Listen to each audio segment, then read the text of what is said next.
4 episodes. We watched a reactor destroy itself while a city slept 3 kilometers away. We watched a government raise its own radiation limits, reclassify the sick as healthy, and silence the doctors who knew the truth.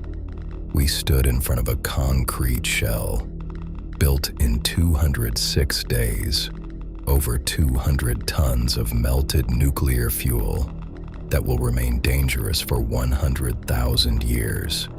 And we watched the radioactive cloud cross borders, watched governments across Europe make their calculations, and watched them choose silence.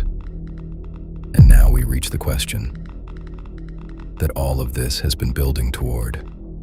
Could it happen again? Not in 1986. Not in the Soviet Union. Not in a system that no longer exists. Now, today.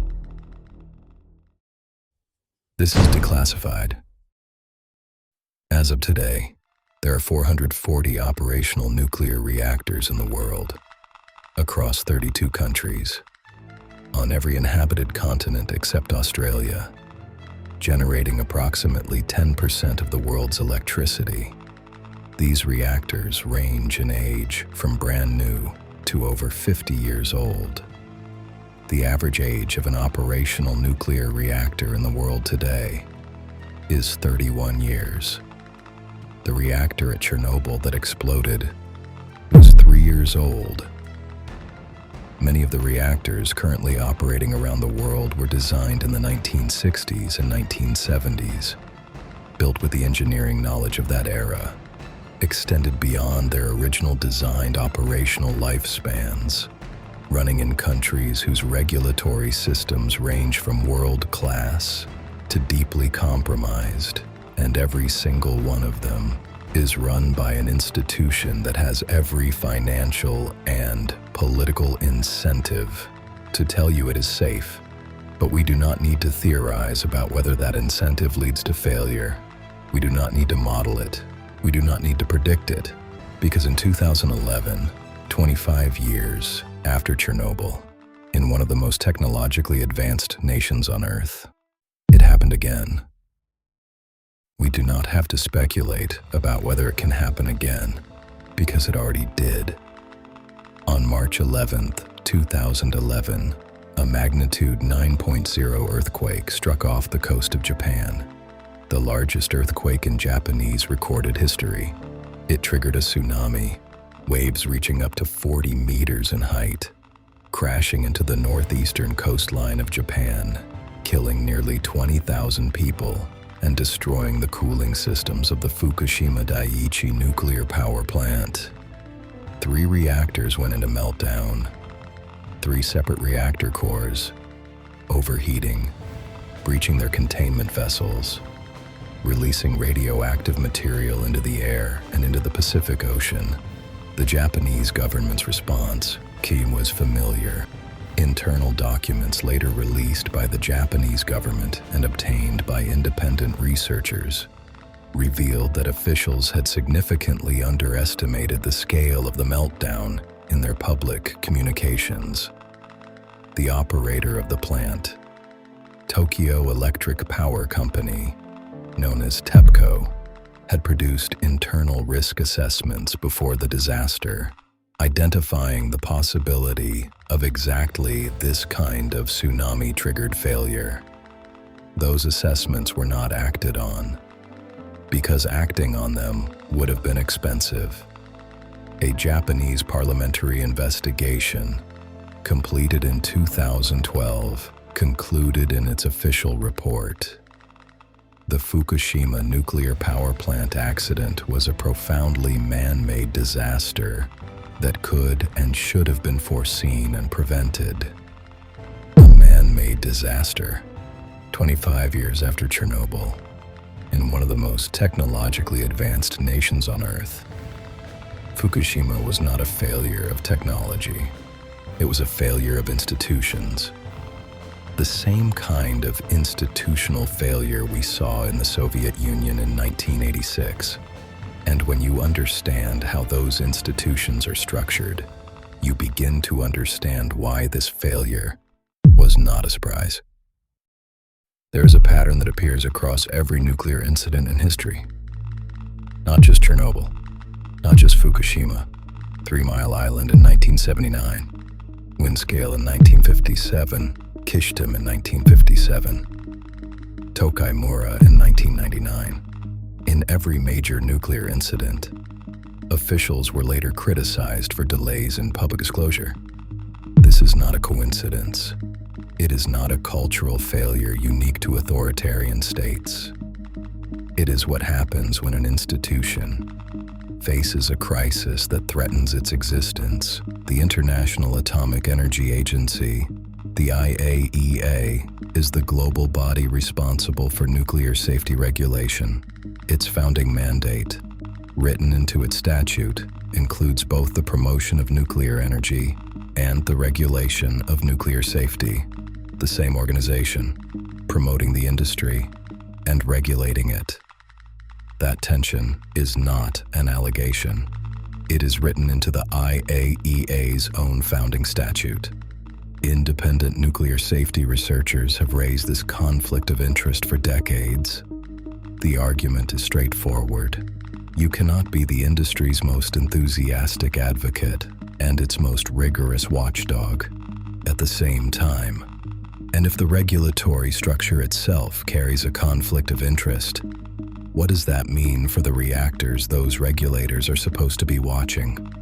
Because the reactors they are approving are not new. Many of them are old, much older than they were ever designed to be, and the approvals keeping them running raise questions that the industry has no comfortable answer for. Here is something the nuclear industry does not like to discuss publicly. The majority of the world's operational nuclear reactors were built between 1965 and 1985. They were designed with an operational lifespan of 30 to 40 years. Most of them are still running. In the United States, the Nuclear Regulatory Commission has granted life extension licenses to the majority of American reactors, extending their operation to 60 years, and in some cases, now considering extensions to 80 years, for a structure designed to operate for 40.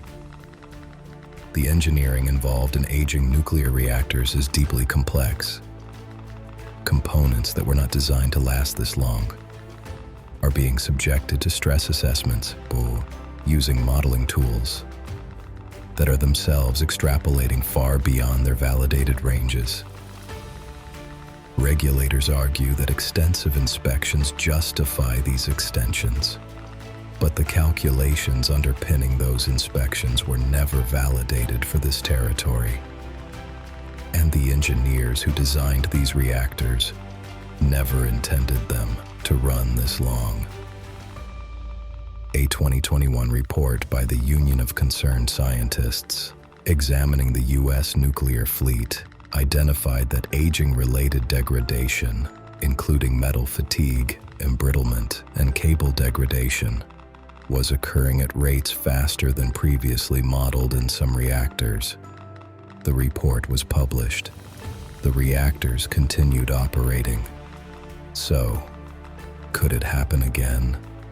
The official answer from every nuclear regulator in the world is no. Or more precisely, the probability is extremely low. The Chernobyl reactor design no longer exists in operation. Fukushima-style vulnerabilities have been addressed in most countries. Safety systems have improved. Regulatory oversight has strengthened. All of that is true. And yet, in 1985, 1 year before Chernobyl, the Soviet nuclear industry had an exemplary safety record on paper. In March 2011, 1 day before Fukushima, the Fukushima Daiichi plant had passed its most recent safety inspection. The danger was never in the absence of safety systems. The danger was in the gap between what the systems were designed to handle and what reality delivered. nuclear physicist and safety researcher Dr. Gordon Thompson. Put it this way: the history of nuclear power is a history of surprises.